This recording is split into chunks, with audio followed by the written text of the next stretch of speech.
Gold and silver will be moved at a speed that no one can believe. Absolutely convinced we'll see $10,000 for gold. What does that mean for silver? If you take the gold-silver ratio at 15, which is an historical, quite important level, then you divide 10,000 by 15, you get 666. So a minimum we would see with silver, in my view, is $666. A big delivery month is March. So March 1st, we get first notice day, and we'll find out what starts to stand. Contracts are being bought during the month with the express intent of taking delivery.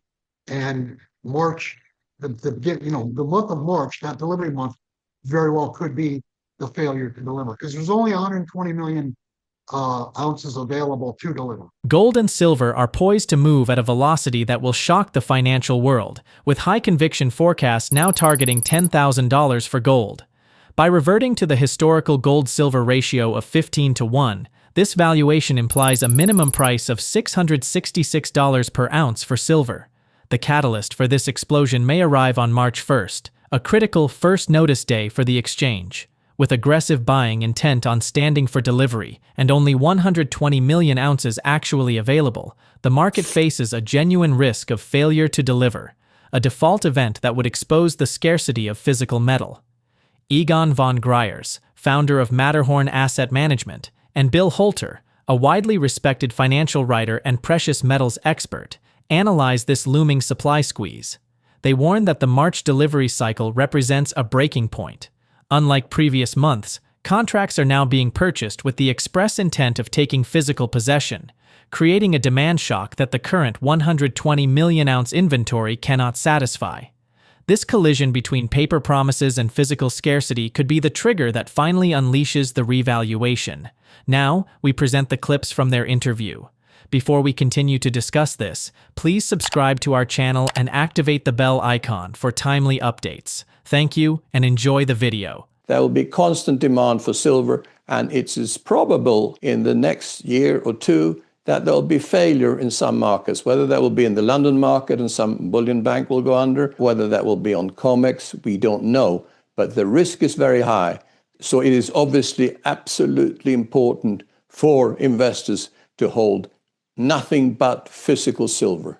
Buy physical and hold it outside the banking system, not within the banking system. Don't buy ETFs, don't buy any futures. Hold physical silver and keep it in a safe storage, in a safe vault like we do for clients, and keep it outside the banking system.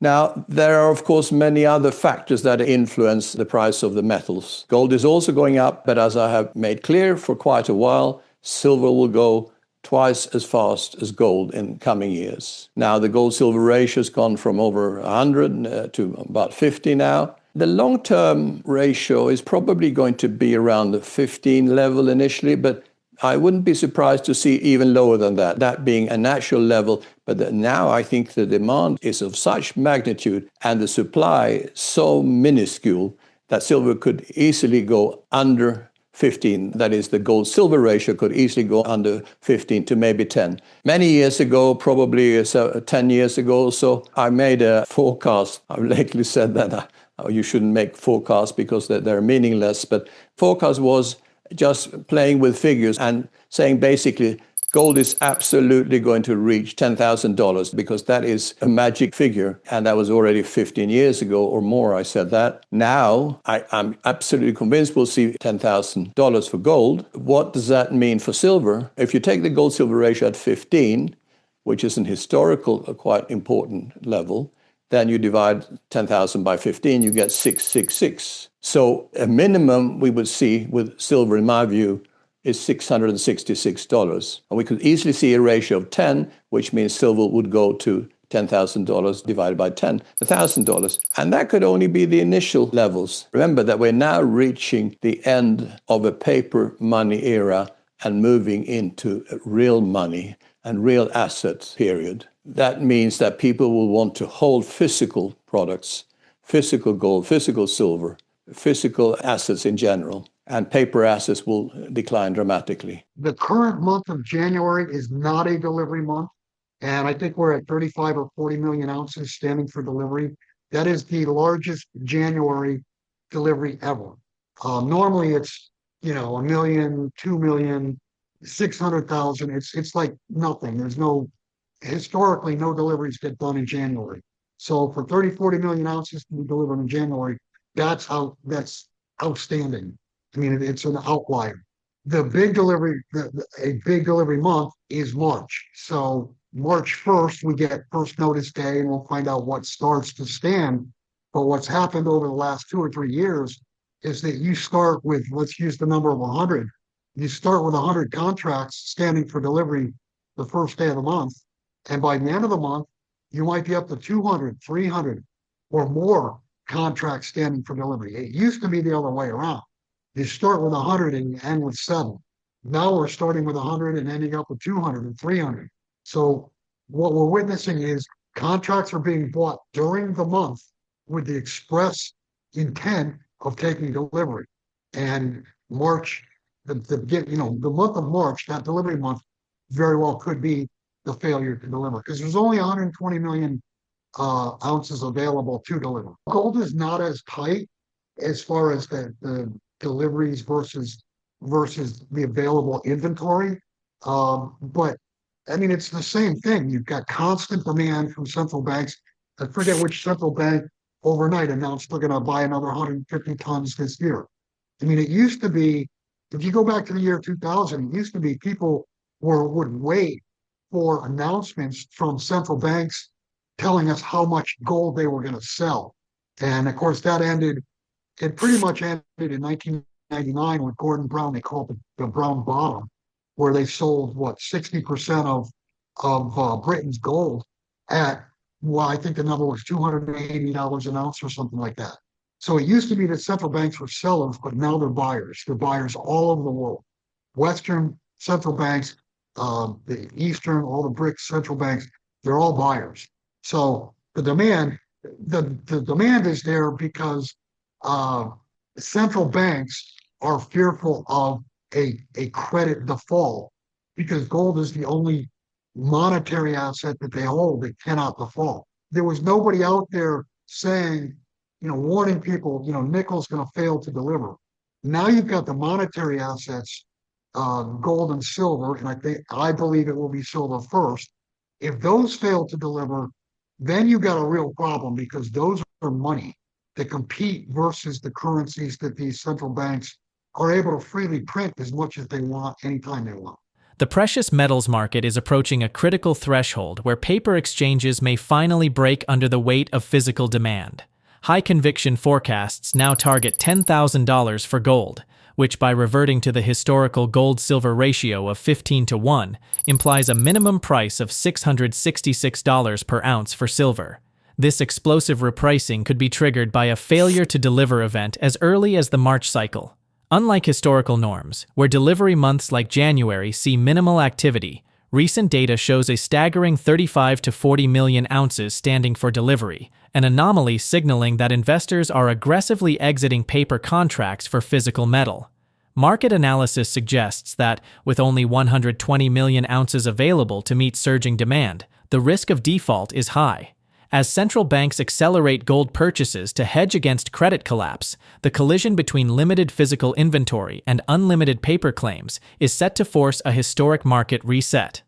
Let's get back to the interview. So now is the time to acquire silver and gold. We recommend to our clients the ratio between silver and gold, about 70% gold, which is the king of metals, and that is less volatile. That's why you should hold more gold than silver, but up to 30% in silver, or maybe a little bit more of your total metals holding, is responsible, and you are going to see the move of a lifetime. But remember, you are not buying silver or gold for speculative purposes or to make money. You're buying it to protect your wealth against the total destruction of wealth that we're going to see in the next few years. That is a destruction of paper wealth that is now at levels which are unprecedented in history because money printing has been unprecedented and lending has been unprecedented. Countries will go bust, banks will go bust in America, in Europe, whether it's due to property market, whether it's commercial markets or people not being able to pay their loans, it doesn't matter. Many banks will go under. Governments and central banks are going to print unlimited amounts of money. and therefore the value of your dollar or your euro or your pound is going to collapse, and that will be reflected in a much higher gold price. So please, it's not too late yet because we're going to see major moves ahead. So please buy physical gold, buy physical silver, store it safely outside the banking system. We help clients with saving in bigger amounts of gold and silver in our Swiss mountain vaults or in vaults in Singapore.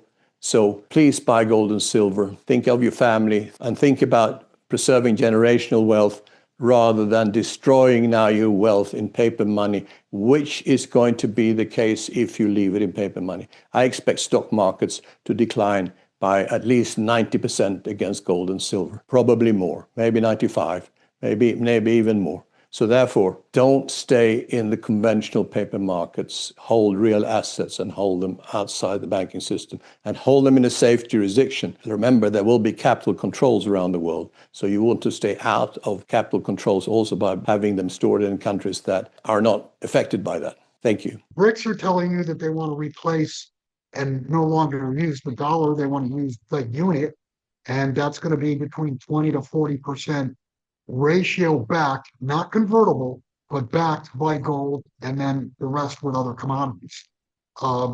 They want free and fair trade, and they want real settlement. And if you're settling in a currency that does have backing of real assets, that's a real currency. There are no real currencies on the planet today. I do believe that the US will probably go, I think it'll definitely go into a central bank digital currency. And somehow, some way, they're going to say, well, we have this gold in Fort Knox that's going to back it.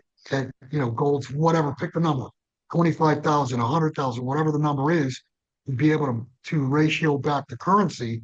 The problem is, I don't believe that gold is there. And I think the world doesn't believe the gold is there either, because there's not been an audit since 1956. And I could envision China just hauling dump trucks into their national stadium and going along with a camera and saying, see, this is gold, this is gold, this is gold. And they count the trucks and they say, we got 35,000 tons or whatever the number is. We showed you ours, you show us yours. Dollar is toast. It's completely collapsed. And then who's going to trade with the US? I mean, if we're taking in a trade deficit of 500 billion or $1 trillion a year, who's going to send real goods for a currency that they know is shit? They're not going to do it. They'll just stop trading with the US. And I mean, you could see a $10, $15, $20 pullback in silver. You could see $2, $3, $400 pullback in gold. I don't care. This rally in the metals, I believe, is the rally you do not sell. And the reason you do not sell is because where are you going to put the money? Where's your alternative? Yeah. Where are you going to put it in? Fiat currency? Yeah. The problem with trying to trade is mathematically, at some point, we are going to go through a failure to deliver. And when we get to that point, and if you were being so cute as to trying to pick the top and then trying to buy back in, there won't be any metal to buy. So don't be cute. This is the end game. It's the rally you don't sell. The current surge in precious metals is not a speculative trend, but a defensive necessity against the destruction of paper wealth. With global money printing reaching unprecedented levels, the purchasing power of fiat currencies is collapsing. This shift is being accelerated by the BRICS alliance, which is actively developing a gold-backed trade settlement system, often referred to as the unit, to bypass the US dollar. This geopolitical pivot threatens to isolate the dollar, with forecasts suggesting that stock markets could plunge by 90% when measured against the real value of gold and silver. Strategic analysis recommends a portfolio allocation of 70% gold to serve as the king of metals for stability, and 30% silver to capture explosive upside potential. Crucially, experts warn that we are approaching a failure-to-deliver event, where physical metal will become unobtainable at any price. Consequently, this is the rally you do not sell, trying to time the market risks being locked out entirely.